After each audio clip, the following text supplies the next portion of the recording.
Bienvenue à cette petite présentation-là que je fais aux Portes ouvertes. Mon nom est François Castonguay. Je suis d'abord et avant tout professeur au département de sciences animales depuis 25 ans. J'enseigne la production ovine.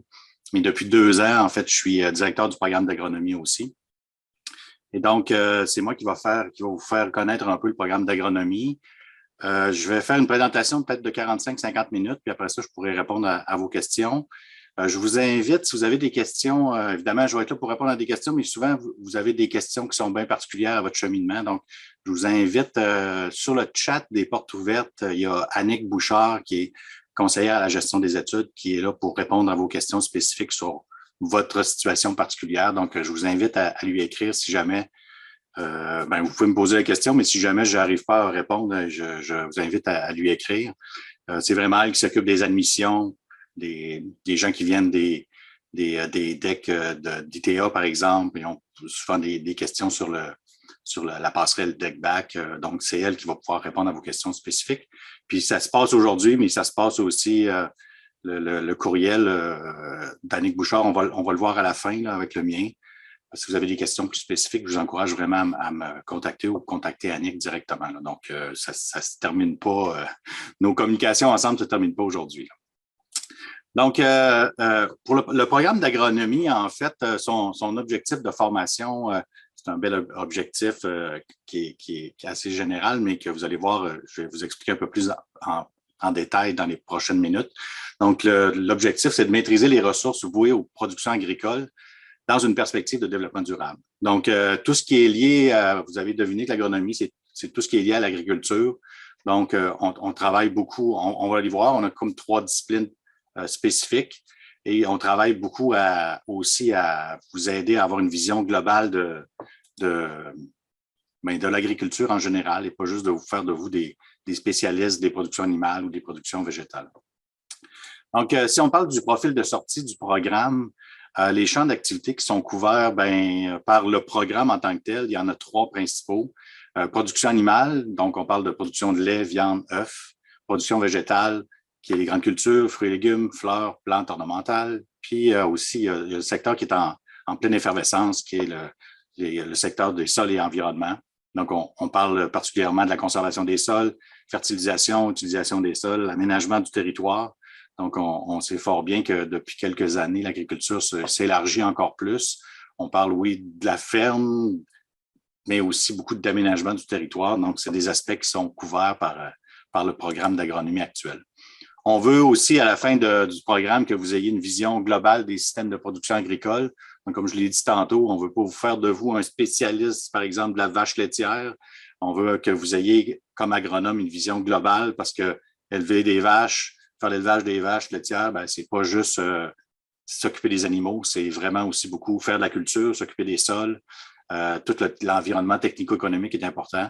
Donc, on veut, à travers ces 4 ans-là de bac, vous donner une vision vraiment globale des systèmes de production puis comment toutes ces disciplines-là interagissent ensemble. On veut évidemment vous faire comprendre vous donner des connaissances, mais aussi on veut beaucoup plus vous les faire intégrer quand vous arrivez à régler des problèmes en agronomie, en agriculture, à conseiller des producteurs ou à faire des choses sur votre propre entreprise. Donc, oui, la compréhension des connaissances, c'est important, mais c'est surtout beaucoup l'intégration des connaissances sur lesquelles on travaille. Puis aussi, un dernier aspect qui est très important, on sait que la plupart des étudiants qui entrent au programme d'agronomie, il y en a vraiment, en tout cas, une bonne majorité qui viennent de la ville, donc qui ne connaissent pas vraiment la réalité agricole. Donc, on veut aussi, à travers ces 4 ans-là, à travers, par exemple, les stages qu'on vous fait faire, vous donner une meilleure compréhension de la réalité agricole puis des agriculteurs. Donc, c'est un peu notre vision globale de notre étudiant au niveau de la sortie, une fois que vous avez passé au travers du programme. Une des choses qui est importante à savoir si vous voulez donner des conseils agricoles à des producteurs ou à des entreprises, peu importe, c'est que pour faire ça, l'agronome, la profession d'agronome est régie en fait par un ordre, l'Ordre des agronomes du Québec. Et pour donner des conseils agricoles, il faut vraiment faire partie de cet ordre-là des agronomes. Donc, la la réalisation du programme de bac en agronomie vous donne l'opportunité de passer le test directement. Une fois que vos 4 ans sont passés, vous pouvez passer le test pour faire partie de l'Ordre des agronomes et à ce moment-là, pouvoir faire des actes agronomiques qu'on va voir dans 2 secondes. Donc, qu'est-ce que c'est l'agronome? Qu'est-ce qu'il fait exactement? On dit qu'il pratique une profession à exercice exclusif, c'est-à-dire que, par exemple, des biologistes ne peuvent pas faire des actes agronomiques. Les actes agronomiques sont réservés aux gens qui font partie de l'Ordre des agronomes. Donc, c'est ça un exercice exclusif qui consiste en l'application, la communication, la vulgarisation, l'enseignement ou le développement des principes, des lois et des procédés de l'agriculture. Donc, tout ce qui est, comme je l'ai dit tantôt, tout ce qui relève des conseils agricoles, agronomiques, relève de l'agronome. Puis, pour être un agronome, il faut faire partie de l'Ordre des agronomes. Dans les actes agronomiques réservés, juste pour vous donner une idée de l'étendue un peu de ces actes-là qui sont réservés aux membres de l'Ordre des agronomes, il y a des bilans au programme alimentaire pour animaux, la régie des animaux d'élevage, donc l'alimentation, reproduction génétique, la rigidiculture, tous les plans de phytoprotection, donc l'utilisation des pesticides, herbicides, fertilisation, les conseils qui sont liés à ces éléments-là, les plans de conservation d'aménagement des sols, c'est tous des actes qui sont réservés aux agronomes qui font partie de l'Ordre des agronomes. Puis encore une fois, pour faire partie de l'Ordre des agronomes, il faut avoir un bac en agronomie minimalement.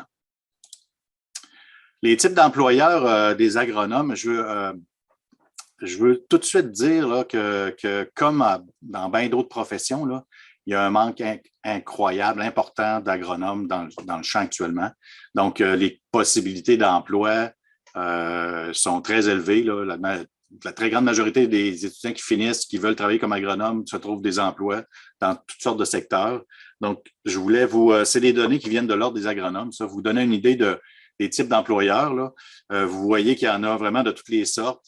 Majoritairement, c'est dans les entreprises privées. Dans les entreprises privées, on les trouve des entreprises qui offrent des services aux producteurs directement. Il y a beaucoup d'agronomes qui travaillent au niveau de la fonction publique provinciale. Actuellement, il y a une grande vague de recrutement d'agronomes au niveau du gouvernement du Québec. Il y a beaucoup de bureaux de consultants qui s'ouvrent aussi. Donc, ça, c'est en croissance aussi. Là, ce que vous voyez là, c'est la répartition les 3000 agronomes qui font partie de l'Ordre des agronomes, mais on sait fort bien, nous, en tant que formateurs, que le nombre de bureaux de consultants explose actuellement, où il y a des ingénieurs agricoles, des agronomes qui se mettent ensemble pour offrir des services aux producteurs. Donc, ça, c'est un type d'emploi qui est en grande expansion. Les domaines d'intervention des agronomes, vous voyez que conseil et représentation, donc un agronome, par définition, ça conseille les producteurs, donc c'est normal qu'on ait une grande proportion des agronomes qui soient dans le conseil et la représentation. On a aussi beaucoup d'agronomes qui travaillent en économie agroalimentaire, donc c'est un secteur évidemment qui est très important. Il y a oui la production, mais en même temps, il faut être capable de réfléchir aux impacts économiques des conseils qu'on fait. Donc, il y en a beaucoup d'agronomes qui travaillent aussi en économie agroalimentaire. Puis, encore une fois, il y a en enseignement, recherche et développement, il y en a dans tous les secteurs, finalement, des agronomes. Toutes les sphères qui touchent à l'agriculture, on trouve des agronomes un peu partout dans toutes les sphères. Les champs d'activité des agronomes, si vous avez regardé un peu la description du programme, vous avez vu qu'il y a différentes majeures. Donc, dans les agronomes qui travaillent actuellement, il y en a à peu près 23% qui travaillent en production animale, même chose pour les productions végétales. Puis, il y en a une certaine proportion, 13% en fait, dans le cas que je vous présente, qui travaillent en sol et environnement. Si vous suivez un peu l'agriculture, si vous êtes proche de l'agriculture, puis même si vous êtes loin de l'agriculture, vous entendez parler aussi aux nouvelles, vous savez que les sols et l'environnement, c'est un secteur qui est en pleine effervescence. Clairement que le nombre d'agronomes qui vont travailler en sol et environnement est en train d'augmenter clairement, puis on va augmenter dans les prochaines années aussi. Donc, on risque de voir un équilibre, un meilleur équilibre entre les différents champs d'activité des agronomes dans les prochaines années. Pour vous donner une image rapide, très rapide de ce que qu'est-ce que ça fait un agronome, puis dans quelle vision d'état ou vision d'esprit on est quand on travaille en agronomie. Je vous présente un petit vidéo, j'espère que ça va bien marcher, là, qui vous résume en 30 secondes là, c'est quoi le minding d'un agronome. Là. Être agronome, c'est aimer la vie sous tous ses angles. la relation avec les producteurs, le contact avec la terre et les animaux. Nous avons tous à cœur les besoins des autres et le respect de l'environnement. Au-delà de notre quotidien, on tient à offrir les meilleurs aliments qui soient, parce que c'est en travaillant ensemble afin d'offrir des produits de qualité qu'on arrive à faire une différence sur le monde qui nous entoure. Parce qu'ensemble, on veut nourrir le monde. Est-ce que vous avez bien entendu mon petit vidéo? Oui, merci beaucoup. Donc, qu'est-ce qu'on retient de cette vidéo-là? C'est assez simple. C'est Elise qui nous dit nourrir le monde. Donc, ceux qui s'intéressent à nourrir le monde de n'importe quelle façon, c'est le bac en agronomie. Si vous allez trouver une façon de réaliser votre passion. On va le voir tantôt, il y a beaucoup de secteurs qui sont touchés dans le programme d'agronomie. Si l'agriculture vous intéresse, c'est clair que vous allez trouver un domaine, une expertise qui va vous plaire. J'en dirai pas beaucoup, pas plus en fait, sur les perspectives d'emploi puis le portrait du marché, parce que vous pouvez retrouver une étude qui a été faite par, maintenant ça s'appelle le service du développement professionnel. En fait, c'est l'ancien service de placement de l'Université Laval. Donc, à l'adresse qui est là, garochez-vous pas pour l'écrire. De toute façon, si vous tapez portrait du marché en agronomie, Université Laval, vous allez sur Google, vous allez tomber sur ce portrait-là, où là, on vous présente vraiment plus en détail les types d'employeurs, les fonctions qui sont. Puis ça, c'est fait à partir des offres d'emploi, donc ça va vous donner une idée des fonctions qui sont demandées, des types des postes, des employeurs potentiels. Puis il y a aussi des données salariales qui intéressent tout le temps les étudiants. Je veux juste vous dire que hier, je suis allé voir un peu parce que cette présentation-là, je l'ai fait deux fois par année, mais je suis allé voir un peu les données salariales. Clairement que les données qui sont là, ils sont désuètes parce que vous le savez comme moi, le marché de l'emploi, il y a beaucoup de compétition maintenant et assurément que les salaires des agronomes sont plus élevés que ce qui est écrit là, clairement, parce qu'il manque encore une fois beaucoup d'agronomes. Donc, j'espère que vous ne vous laisserez pas distraire par les données salariales. De toute façon, ça ne devrait pas être un critère, conseil de papa, ça ne devrait pas être un critère pour vous pour déterminer ce que vous allez faire dans le restant de votre vie. Donc, ce conseil de papa étant donné.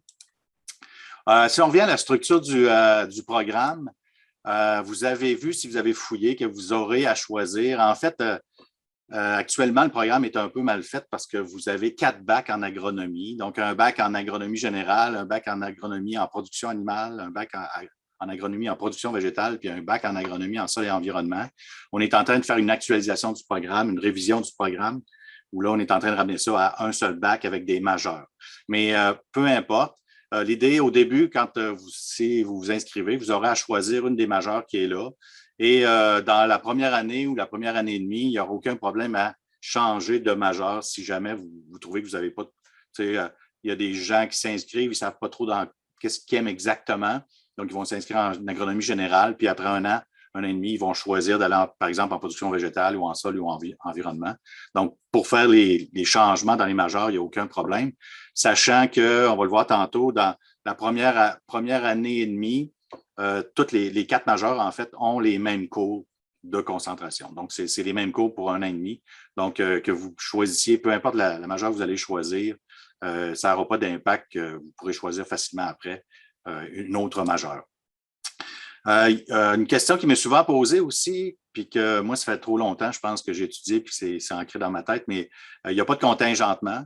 Donc, quand vous respectez les conditions d'admission, il n'y a pas de choix des meilleurs étudiants qui sont faits. Donc, il n'y a absolument pas de contingentement dans le programme.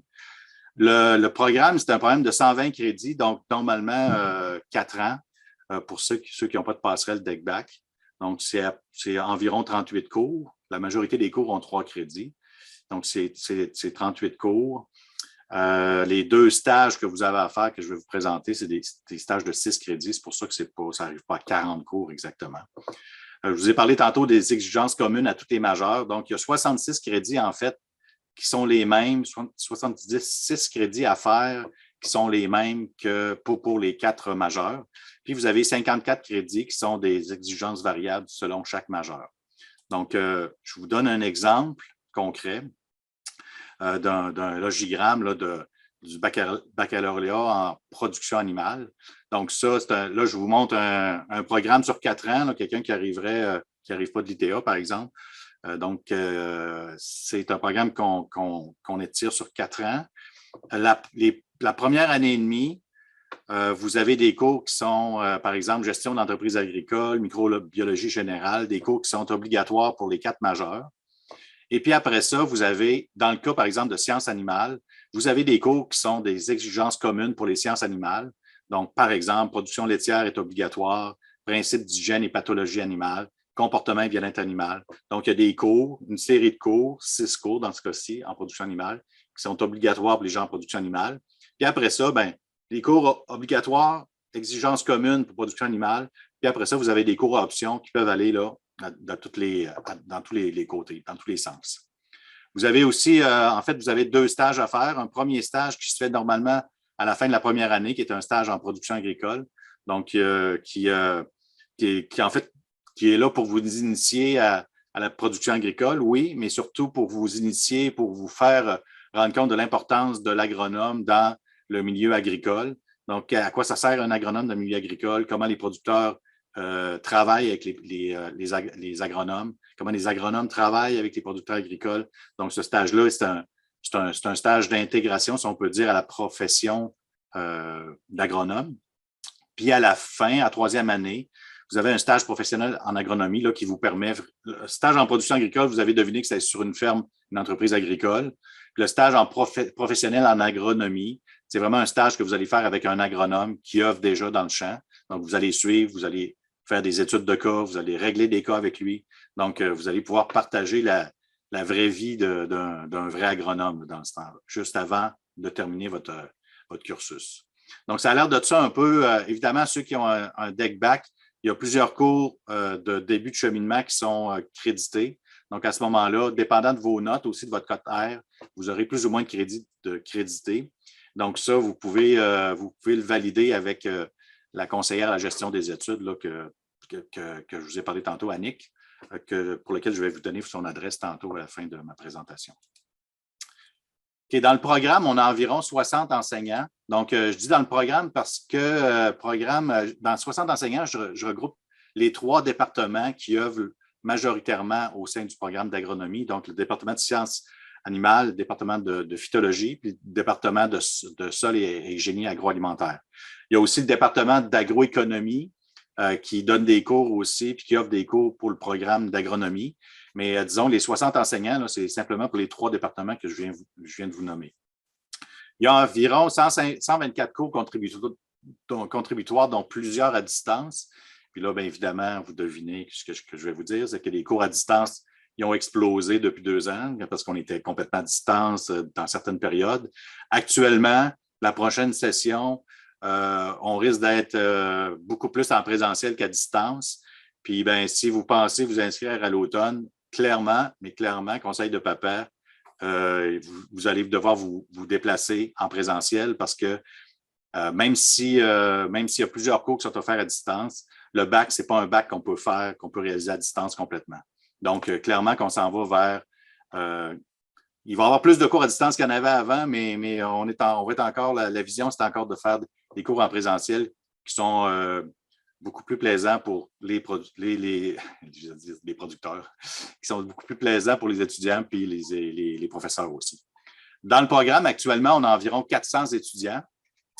Le programme est vraiment en lien avec le milieu agricole, les industries. Je vous ai montré les 2 stages. Il y en a d'autres stages qu'on peut faire aussi. Je vais en parler tantôt. On est en lien aussi avec le milieu agricole parce que les professeurs à l'université, c'est des professeurs qui font de l'enseignement, oui, mais de la recherche aussi. Donc, ils travaillent avec les industries, ils travaillent avec le milieu agricole. Donc, vous allez être à même d'être en contact avec le milieu agricole dans le programme d'agronomie. C'est un programme qui est en constante adaptation. Je vous ai dit tantôt qu'on était en restructuration du programme. C'est une restructuration qui devrait se terminer dans 2 ans à peu près. Mais ça ne nous empêche pas actuellement de travailler sur le programme actuel puis de changer des cours. On a plusieurs nouveaux cours. On a un nouveau cours sur la culture du cannabis, un nouveau cours sur l'analyse des données massives, l'agriculture numérique. On a un cours sur les infrastructures végétalisées. en milieu urbain surtout, qui vient d'apparaître, donné par un King dans ce domaine-là. Donc, on est très fiers de dire que nos cours, on a des cours de base, mais aussi on a beaucoup de nouveaux cours qui s'adaptent à la nouvelle réalité agricole. Pour ceux à qui ça peut parler, c'est qu'on a aussi à l'Université des mesures d'adaptation qui sont disponibles. Donc, vous en avez peut-être eu au Cégep, à l'ITA, ces mesures-là. Vous allez être capable de les revoir, évidemment, par justification, mais il y a aussi, je voulais simplement mentionner que vous aurez droit, si vous en avez besoin vraiment, à des mesures d'adaptation. On a aussi, à travers le programme d'agronomie standard, on a aussi des profils qui peuvent permettre à certains étudiants de donner une touche particulière à le bac. Donc, on a un profil international qui vous permet, par exemple, d'aller faire 12 crédits dans une université qui est partenaire avec nous. Donc, en Suède, en France, en Belgique, aux États-Unis, au Mexique, à l'Argentine. On a recommencé, évidemment, vous devinez que depuis un an et demi, c'est arrêté, mais on a recommencé pour l'automne prochain à permettre les ententes avec les autres universités, donc les voyages à l'extérieur. Donc, ça, c'est intéressant pour les gens qui sont curieux d'aller voir comment ça se passe ailleurs. On a un profil entrepreneurial qui permet à ceux qui ont une idée d'entreprise ou qui veulent en savoir plus, développer le compétence en entrepreneuriat. Donc, ils peuvent faire 12 crédits vraiment reliés au développement d'une entreprise agricole. On a un profil recherche pour ceux qui veulent, voir si, développer leurs compétences en recherche, parce qu'on sait que les agronomes travaillent de plus en plus, même dans un agronome qui n'a pas fait d'études graduées, à maîtrise ou au doctorat, il est amené à faire des essais à la ferme. Donc, ceux qui veulent développer un peu leurs compétences au niveau de la recherche puis de la réalisation de projets de recherche peuvent faire 12 crédits qui sont vraiment reliés à la recherche. Et puis, on a aussi un profil de distinction qui permet à ceux qui veulent vraiment faire des études graduées, maîtrise, se spécialiser encore plus, maîtrise, doctorat, éventuellement de faire des cours au bac qui peuvent être crédités au bac et à la maîtrise. Donc, ça, c'est intéressant. Donc, des profils qui vous permettent de personnaliser votre bac, d'aller peut-être dans des endroits où, si vous restez dans le bac traditionnel, vous n'auriez pas été. Et puis, à la fin, on a aussi des stages internationaux qui sont des stages que vous pouvez passer dans des pays en voie de développement. C'est souvent, évidemment, l'été que ces stages-là peuvent se faire. 2 mots sur l'équipe programme, simplement pour dire que moi, comme directeur du programme, je suis appuyé par 2 personnes, Annick Bouchard, que je vous ai parlé tantôt, et Chantal Leroy, qui est agente à la gestion des études.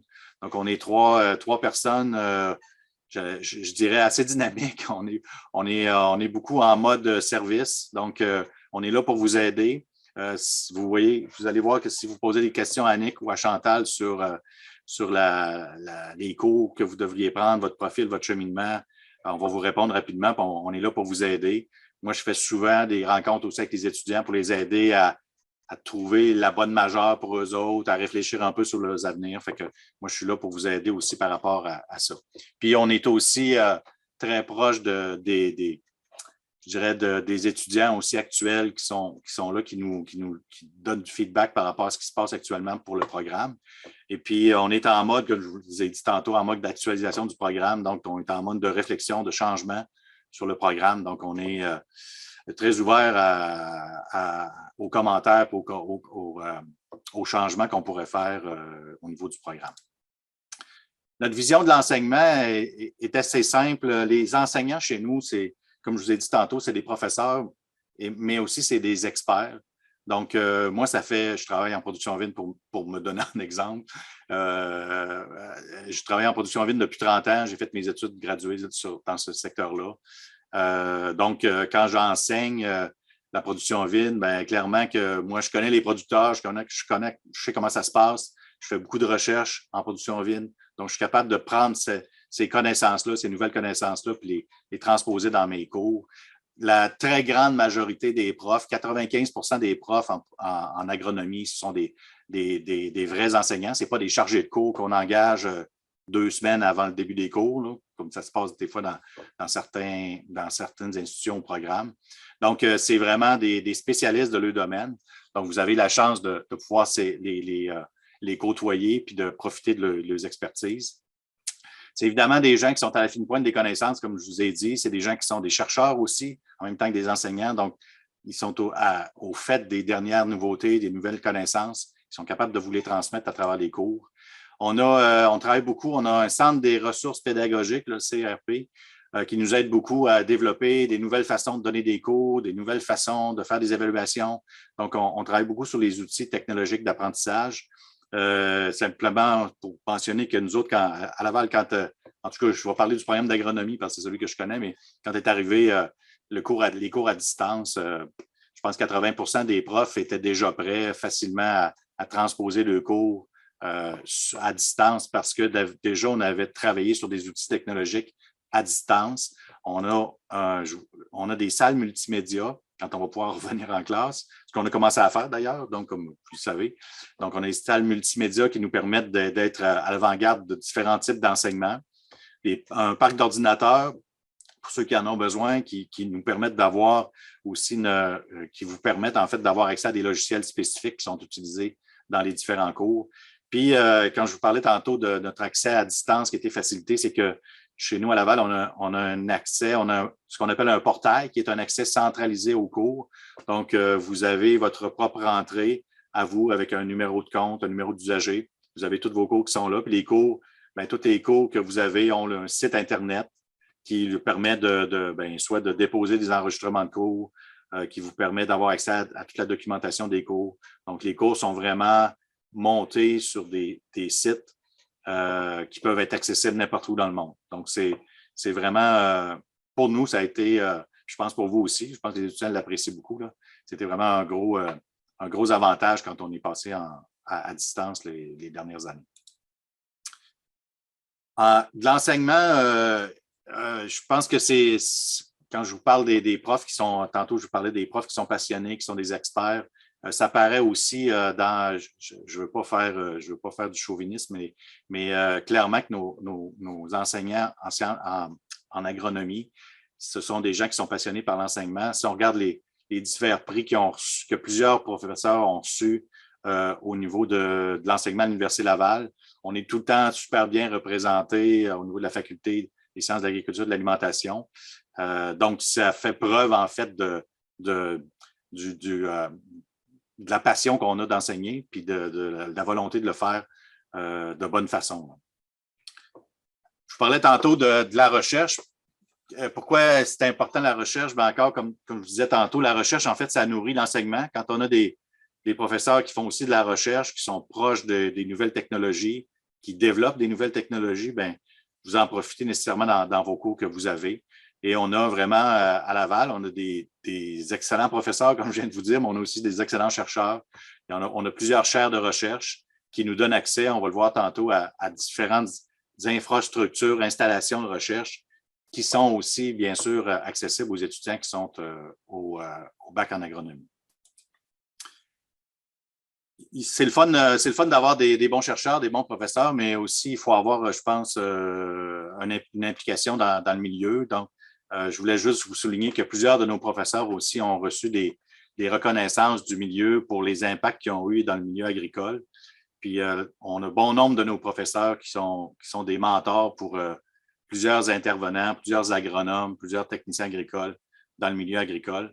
Et c'est des gens qui sont vraiment reconnus dans le milieu agricole. Donc, ce n'est pas juste des profs dans le bureau, dans le tour d'ivoire de l'Université Laval. C'est vraiment des gens aussi qui travaillent avec les producteurs et qui s'impliquent dans le milieu agricole.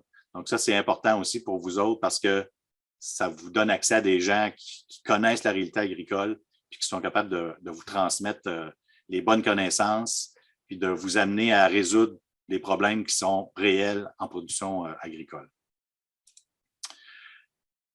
Je ne voudrais pas passer aussi sous silence. Vous entrez, en fait, je dirais, dans vraiment un bon moment au niveau du programme d'agronomie parce que plusieurs professeurs prennent leur retraite actuellement, ce qui fait qu'on a une vague de nouveaux jeunes professeurs qui sont encore pleins de passion, pleins de volonté.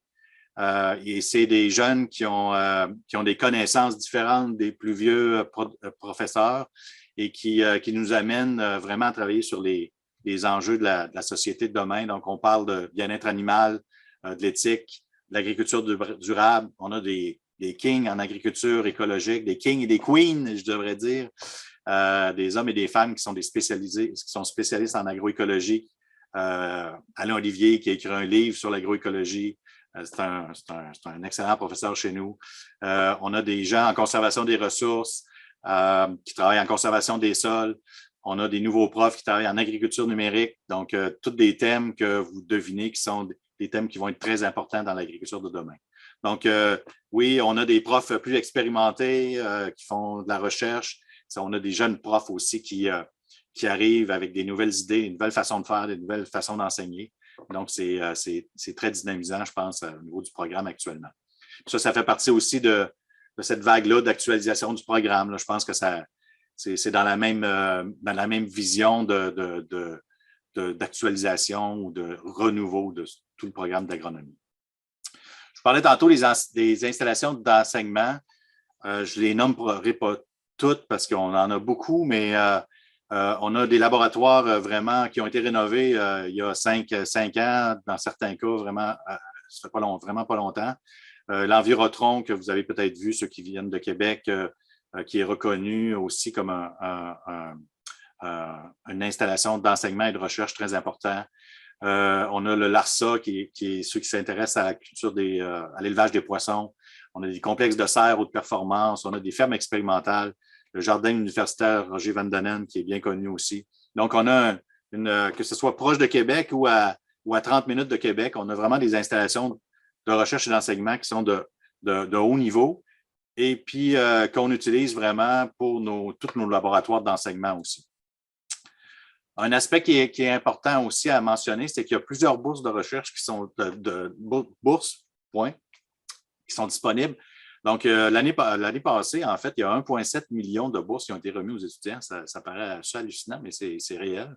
Donc, des bourses, oui, de recherche, mais aussi des bourses d'excellence académique, des bourses d'excellence à l'admission, d'implication étudiante. Donc, c'est pas juste des bourses qui sont remises aux meilleurs étudiants, c'est aussi des bourses dans tous les secteurs, comme vous voyez, donc qui sont remis aux étudiants qui s'impliquent, qui ont des bons résultats académiques. Donc, je pense que c'est un point qui est important à mentionner dans le programme d'agronomie. Puis ça, c'est dû au fait qu'on a beaucoup de liens, en fait, avec l'industrie, avec les industries agricoles qui participent. En fait, c'est eux qui donnent ces bourses-là. Donc, c'est aussi comme une reconnaissance du travail qu'on fait au niveau de la formation des futurs agronomes. Excusez-moi, M. Castonguay. Oui.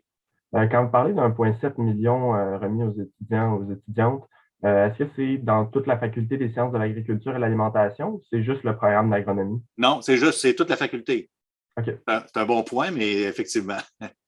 Sur 100 inscrits, tu vois, il y a 400 étudiants d'inscrits au programme. Là, excuse-moi, je te regarde sur mon autre écran. Là. Sur 100 étudiants, il y a 400 étudiants, il y en a à peu près une centaine qui arrivent à chaque année. Donc, c'est effectivement que ça serait 1,7 million pour 400 étudiants, ce serait peut-être un peu too much. C'est bon? Merci de la question. Je ne sais pas ce que j'ai dit, par contre. J'ai étudié agronomie. En tout cas, je m'excuse si j'ai dit que c'était pour agronomie seulement. Donc, l'autre point que je voulais vous parler aussi, c'est que, c'est un point qu'on ne traite plus depuis 2 ans, mais qu'on va devoir retraiter parce que maintenant, on s'en va en présentiel. La Faculté des sciences de l'agriculture et de l'alimentation, c'est assurément, sans mentir, quand vous allez être sur le campus, vous allez savoir que la faculté, c'est la place où il y a un milieu de vie le plus dynamique, sans doute, qu'à l'université. Je pense que c'est vraiment relié au fait qu'on travaille dans beaucoup de secteurs, dont l'agriculture. Et puis les gens qui travaillent en agriculture, c'est du monde passionné en général.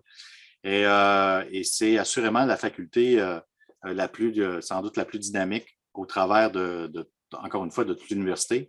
Il y a 21 clubs et comités qui existent à la FSAA.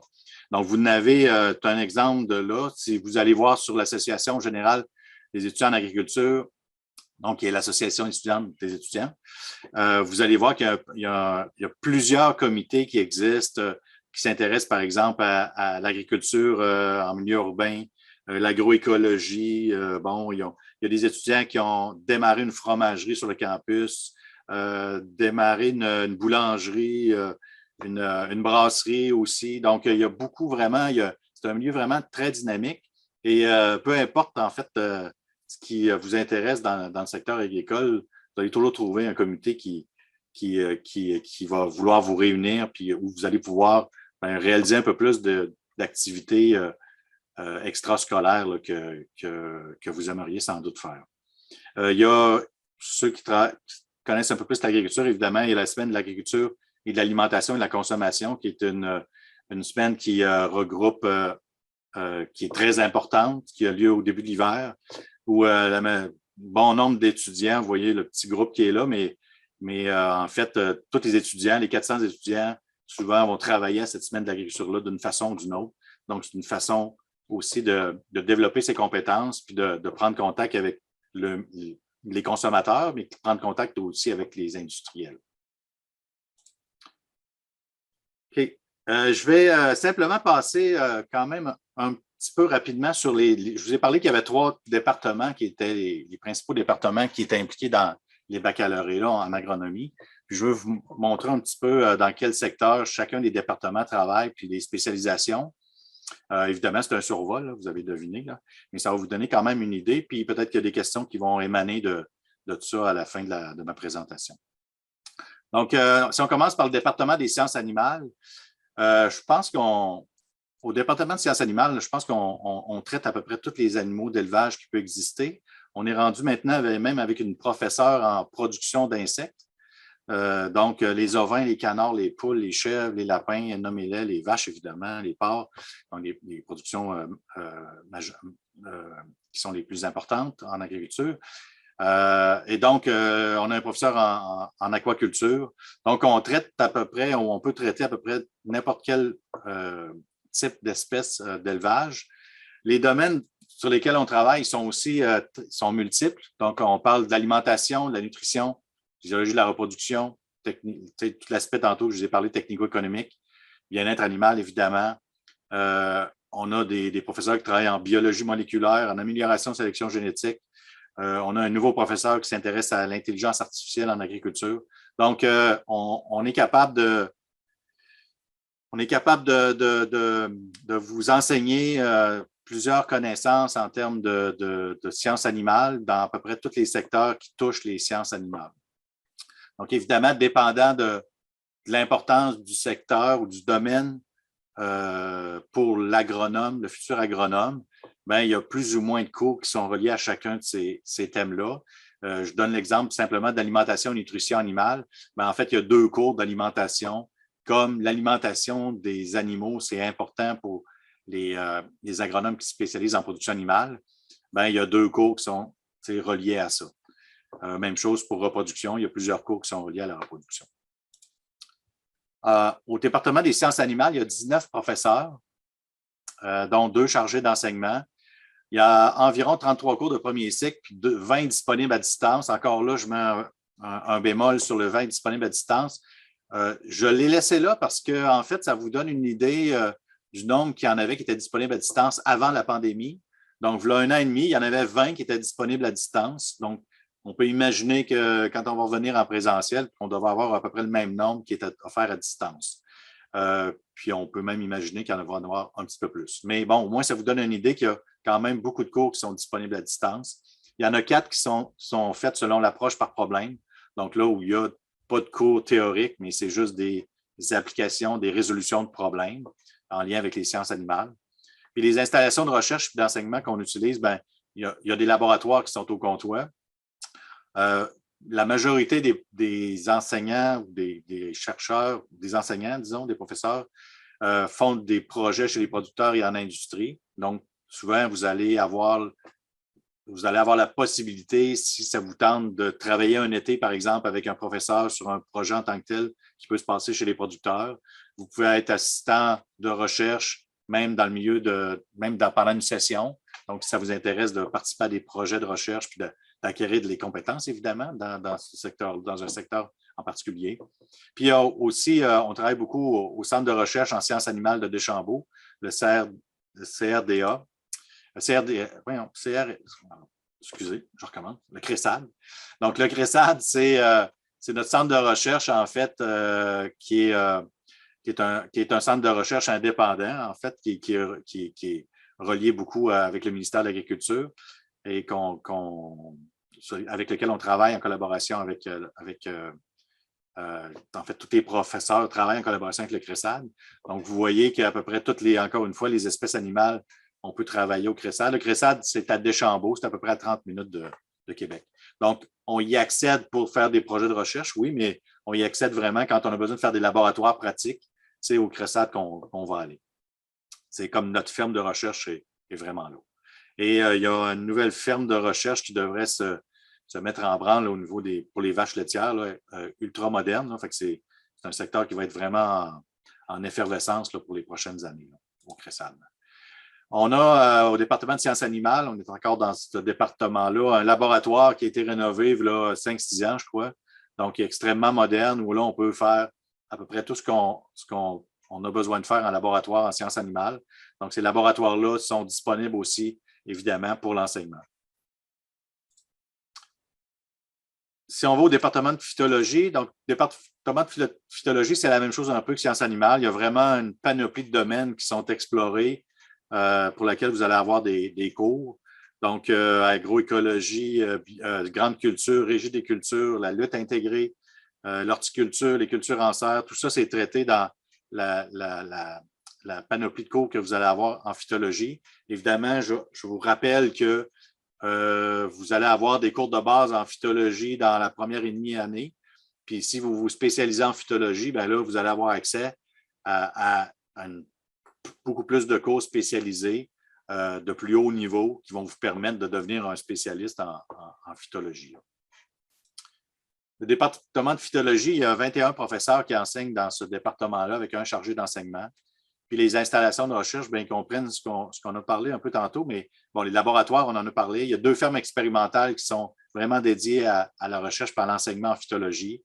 Un complexe de serres haute performance qui est à côté du pavillon Comtois à l'université. Puis il y a le centre de recherche et d'innovation sur les végétaux, qui est en fait qui est à côté du Comtois aussi, à Québec, qui est le plus important centre de recherche horticole en milieu universitaire au Canada. Donc, c'est des installations de recherche, mais aussi d'enseignement qui sont extrêmement à la fine pointe des besoins, autant pour l'enseignement que pour la recherche. Finalement, si on parle du département de sol et génie agroalimentaire, excusez-moi. Donc, là aussi, comme je vous ai dit tantôt, le département des sols est en pleine expansion. Il y a beaucoup de jeunes professeurs qui viennent d'arriver aussi dans ce secteur-là. On a une nouvelle professeure qui travaille exclusivement en conservation, restauration des sols. Alors, on a des professeurs qui sont des spécialistes en termes de fertilisation, microbiologie, biochimie du sol, donc gestion du climat dans les serres, irrigation, drainage, deux actes agronomiques qui sont réservés aux agronomes. Donc, on est avec la nouvelle cohorte de jeunes profs qui vient d'arriver. On vient vraiment d'élargir le spectre des cours qui sont offerts en sol. Puis, on espère vraiment qu'on va avoir plusieurs étudiants qui vont s'intéresser à ce secteur-là, qui est très important pour la suite et les prochaines années en agriculture. Donc, ça termine un peu ma présentation. Simplement, en terminant, vous dire que pour ceux qui sont proches de l'agriculture, vous le savez, l'agriculture, c'est un secteur qui est très vaste. On peut s'intéresser à plein de domaines, plein de secteurs. J'ai essayé de vous démontrer que clairement, qu'à travers les 3 départements qui offrent des cours en agronomie, que vous allez assurément trouver votre place. Si vous avez un intérêt particulier pour quelque chose, vous allez trouver votre place. Si vous n'avez pas d'intérêt particulier, vous aimez l'agriculture, vous allez être aussi, j'aurais le goût de dire, transporté par la passion des professeurs puis des autres étudiants qui œuvrent en agriculture. C'est un secteur vraiment, tous les gens le disent. Je vous donne simplement un exemple du prof qui s'occupe du profil entrepreneurial. Il dit tout le temps que les étudiants qui viennent du programme d'agronomie, c'est du monde spécial, c'est du monde passionné par le secteur, par l'agriculture, puis que souvent, ils vont réussir à développer leurs entreprises, justement parce que c'est des gens très passionnés. Fait que si la passion de l'agriculture, vous l'avez, si vous la sentez, je pense que je vous encourage vraiment à vous inscrire au programme. Et puis, assurément que vous allez trouver votre niche dans tout dans tous les cours qui vous sont offerts, puis dans tous les professeurs auxquels vous allez avoir accès dans votre bac d'agronomie. Donc, je vous remercie. Je vous laisse, pour ceux qui veulent, prendre une mini photo des coordonnées des gens. Si vous avez des questions spécifiques par rapport à votre inscription, je vous encourage fortement à écrire à Annick Bouchard, qui est là. Vous pouvez me parler aussi, vous pouvez m'écrire pour prendre rendez-vous si vous ne savez pas trop dans quel secteur vous inscrire. Donc, ça va me faire plaisir de passer un peu de temps à vous expliquer ou en tout cas à discuter avec vous autres des opportunités, des options. Donc, je suis maintenant prêt. Si vous avez des questions particulières, ça va me faire plaisir d'y répondre.